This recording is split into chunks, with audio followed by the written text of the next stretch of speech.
We're just going to have a quick look at a video on how to create cobble mosaics using the direct method and the indirect method just to make your garden more interesting. I've used this a number of times in gardens, and although it takes quite a lot of time, you can get some really good effects. So many beautiful cobbles out there to choose from as well. Make sure they're washed, and then you get a good design together, and then you'll be good to go. Let's have a quick look at some of the different stages you have to go through to produce a good mosaic, either using the direct or the indirect method. So cobble mosaics have been going a long time. This one in Lisbon dates back way back to 1498, where they built it for the king to come along, and you can see them there with the basic techniques using literally what I would call a tamper to knock them down, and then a little hammer with a chisel on the back to shape the different sets. So that's in the center of Lisbon, and then some of the parks surrounding Lisbon have some beautiful ornate patterns built into them, and a terrific amount of work has gone into these different gardens, especially when you have to cut the Portuguese sets. So what we're having a look at here is the direct method and the indirect method. So in the direct method, it is as it says, you're placing the cobbles directly as you want them. And one of the best tips is to actually draw it to scale, say a 1:20 or a 1:10, and mark it out as a grid, so you can then mark that shape out on the ground as a grid. That's what I did with the one you're going to see. You'll see this one a bit later on in an indirect method. First of all, I edged the outside with Portuguese sets. I've put a video at the end of this one just so you can see how to lay granite sets. And then what I did, I marked out plywood so I could cut them to shape, and then I could do the mosaics up against the plywood. So you can see in this picture here that I've actually cut the plywood so that then I can put my cobbles in. Now the cobbles are laid in a sort of a 3:1 wash sand to cement mix, and you do a dry mix in the mixer so you can set them all up, and then when you're ready, obviously you're going to need to have some sort of shuttering around them just to hold them in place, or something just to keep them in shape, and then you can water with a watering can with a rose on it, and then that will set the mix off. So you pack them as you do them as you go along. We also did the circles by cutting a circular template. It's very important when you are laying the cobbles that you get them all the same width. So when you're doing a line, you've got the same width cobbles. You can see there that I've got the same width on those Scottish beach pebbles going round. Because if you get one that bulges out, it's going to be harder for the next line to get it running true. And obviously you stagger your joints as you do them. So that's just making a direct pebble mosaic.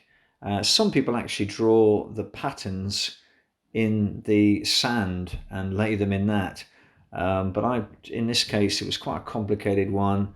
I decided to use plywood sheets and cut them out. And once you've got the basic shapes done, then you can do the infill. I just did an infill with an ordinary Caledonian cobble.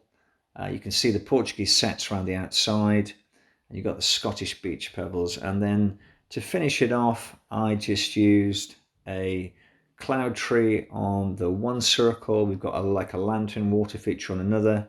We've got a stalk on another, and a little kind of bowl on the other one. And that was a sort of little courtyard display which could be viewed in the house, and you can walk around the different parts of the house and to view the mosaic. So that's a direct method one. Obviously when you come to do the grouting at the end, again you can use a 3:1, this time building sand cement. You can brush that in when it's all dry, and then this time use a knapsack sprayer just to spray it so it just sets and goes off. So that's sort of a few ideas for when you're laying your direct method. In this one, we're going to look at the indirect method where you lay them upside down. So in this case, you've got your design. This was done by one of my students, actually, Mo Maguire, for a garden we did in 2021 called Revelation. One of the things you do, because you're doing it upside down, you've got to flip it. And in this little video, just shows you how you flip it using Photoshop. But there are other packages out there like Pixlr, which you can do free. You can put them in, flip them over, and then this is what you're going to use to mark out on the bench. So when you mark it out on the bench, you'll lay it out as a grid, and you'll even mark the different pebbles. You can see there by the ammonite which we cast, there are pebbles, and I'm just finding any bits to do's for shuttering. Okay, so we got all our tubes and bits of brick or bits of wood or whatever you can find to shutter. And as you can see, the laying, it's all upside down. The circles there are for the ammonites we're going to put in. And what we do is we use about 8 millimeters of dry kiln sand in between the stones. This is based on Maggie Howe's work, and I've put a link below so you can see the incredible displays that Maggie Howe did. So what you do is you place your cobbles, and you have about 8 millimeters of sand between them, brush it up to the cobbles, and once you've got all your cobbles set out, you then can fill that with a non-shrinkable grout. So what we've done here is poured the grout, so you have to follow the instructions really clearly. Pour the grout all over them, so you've got the sand on the bottom, you've then got the grout, which is going to be the thing that you see because you're going to brush the sand off. And then after the grout has just gone off, or just slightly moist, you can then concrete the back of the slab. So we put about 3 inches of concrete there, something about 6:1 would do it, ballast cement. And you can see here that the one at the front there, the concrete has been cast, and the students are working in the back on the other parts of the mosaic. And obviously you've got to figure out where your breaks are going to be, because these slabs are really heavy. So you don't want them to be too heavy that you can't move them. So you've got to look for where there'd be a natural break in the slab. So in this case, we just knocked one out, so you can see there's the sand on top, and all we do is we brush the sand off, which then you can see the grout, and you've got a nice finish there on your slab, and it's the right way up. So hence the flipping of the slab, so when you turn it the right way, you've got it going how you want it to. And notice the lines there where we've kind of decided to cut it in different chunks so it's not too heavy. So we'll just show you a couple of slides of how this one worked out at the show. And you can see there that it's all laid out. And then we put the ammonites that we cast in a mold into the little circles. And then once we'd done that, we could fill with a little bit more grout where the joins were, just to make it look as if it was all one piece. So that's an indirect method of laying cobbles. We'll just look at a couple of shots now of the garden completed. So in this next one, you can see the ammonites are in. There's a Fibonacci bench in there as well.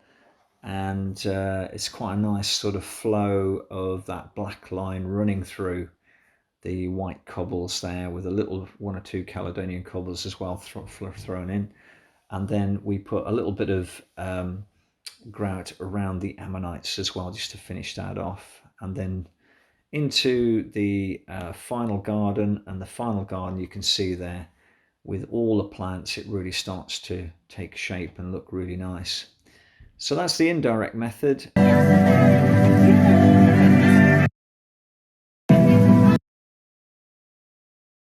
So in this last bit, just showing you how to lay your granite sets, which is very similar actually. This is another way you can lay cobbles, using a dryish mix. I used a totally dry mix to do all the cobbles on the Cobble mosaics, the direct method, but on this one, laying granite sets. So what we're doing is we're laying these big granite sets, and as you can see, what we do is we lay the ones on the edge, and then you can either put a brick or something on them just to get you the right height, or what we do over here, we use a tingle plate, just a piece of cardboard or something, just wrapped round, put that on it, and that's got the height. So I've already put these down and we've put quite a lot of rows in. We're using a 5, you can use 6-to-1 wash sand cement underneath them, and you can see the consistency here, you know, just holding together nicely, not too wet that the blocks slump, but just enough so you can tap them down. So if I tap one down now, you'll see. So again, you can just sort of just put a little bit in with your trowel. You've got your 2 heights, put your block in place, should be just sitting up about 1 centimetre or so higher, and then we're just going to tap them down to the line. Now if they won't go down, then it's not a bad idea, because these are really big blocks, is to have use a sledgehammer and just take that down a bit harder, and then it's just a question of looking across to make sure you're keeping your lines. And what we do, we brush a dry mix in with a fine rose on the can. So once you've got them in, you brush in the dry mix, and then that's set. So this is what we did yesterday, and that's set really hard. You know, it's absolutely solid, so you can get on that no problem at all. We'll do the same with this today. We just got to do about another 5 rows, and we should be there. So that's just laying granite sets. For the edgings on the sides, we had to do a bit of cutting, and you'll find that if you mark, they will cut with a still saw, cut them about halfway, then finish them off with a bolstering chisel, and they cut absolutely fine, just to give you that edge. So just work to a line each time, lay the end ones, work to a line, and then you can create quite a nice sort of entrance to a house or whatever you want.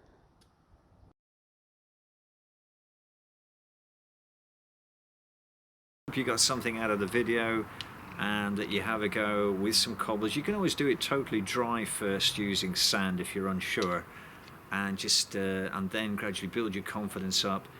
Add sand, cement, just that 3-to-1 mix, push them in all together, ram them down, and then with something flat so you can get it all nice and flat, and then you can water it in with a watering can afterwards to set it all off. I'm going to do another video very soon after this one, just showing you an incredible range using tiles and cobbles, and this was something when I was in Crete. I saw hundreds of these, so I'm just going to show you a few different ones that you could try at home if you've got some quarry tiles. See you next time.